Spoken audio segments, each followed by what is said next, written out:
banប្រមាណលើច្បាប់នៃប្រាប់លើការអនុវត្តការបន្តតាមតាមតាម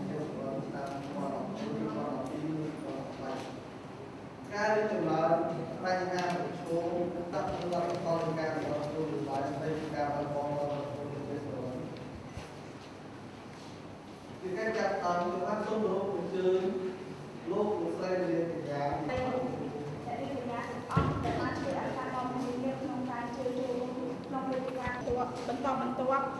ចំនួនអ្នកស្លាប់និងអ្នករងរបួសដោយសារគ្រោះថ្នាក់ចរាចរណ៍ក៏មានការកើនឡើងក្នុងតួលេខមួយគួរឲ្យព្រួយបារម្ភរហូតត្រូវបានរាជរដ្ឋាភិបាលកម្ពុជាចាត់ទុកថាជាបញ្ហាប្រឈមដ៏ចម្បងរបស់ប្រជាពលរដ្ឋកម្ពុជានិងសង្គមជាតិទាំងមូលផងដែរយោងតាមរបាយការណ៍របស់ប្រព័ន្ធទិន្នន័យជនរងគ្រោះនោះបានទទួលរងគ្រោះថ្នាក់យ៉ាងខ្លាំងលើលោកអធិពលជាតិស្រុកឯកសារដំណាក់កាលខាងក្រៅបានជ្រើសរើសគម្រោងមួយដែលគេហៅថាសកម្មលើវិស័យទី1ឬធ្វើការប៉ះប្រមាណលើច្បាប់នៃរបស់ក្រមអធិពលជាតិស្រុកទី3ត្រូវឲ្យឃើញលើភាពល្អយ៉ាងការតតទឹកថោពីពេលនេះក្នុងឱកាសនេះ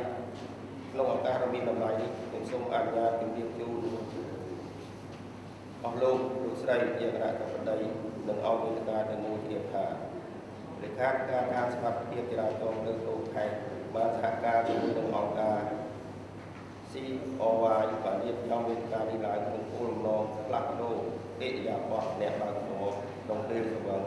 និងអ្នកប្រើប្រាស់ផ្លូវថ្នល់សម្ដៅការចូលរួមក្នុងច្បាប់ចរាចរណ៍ទាំងអស់គ្នាគោលដៅដែលជាសុវត្ថិភាពដើម្បីទប់ស្កាត់និងការកាត់បន្ថយគ្រោះថ្នាក់ចរាចរណ៍ក្រុងឲ្យមានប្រសិទ្ធភាពខ្ពស់ដល់លោកស្រី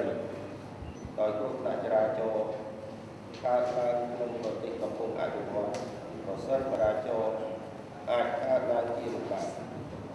បើយើងពិនិត្យទៅលើតួលេខគ្រោះថ្នាក់ចរាចរណ៍នាឆ្នាំបន្តកន្លងមកយ៉ាងណាឆ្នាំ2004រួមដល់ពេលកន្លងនេះដែលរាជរដ្ឋាភិបាលបានចាត់ទុកគ្រោះថ្នាក់នេះជាមហន្តរាយដ៏ធំបំផុតដែលក្នុងនោះស្លាប់ចំនួន169នាក់និង15នាក់ទូទាំងប្រទេសមិនតែប៉ុណ្ណោះគ្រោះថ្នាក់ចរាចរណ៍ជាស្ត្រីទាំងឡាយទូការទូពុទ្ធនិងជីវិតបាត់បង់ពេលវេលាអាចកោននគរបាលខាងលីឬក៏តុលាការរួមមានអស់បាទសូមលើកដៃតាមខ្ញុំផងឬក៏បាត់ហើយណាចូលលើកដៃរបស់យើងចូលខាងជូននេះគឺតាមការយល់ឃើញរបស់លោកស្រីចម្លើយការបន្តមានការបើ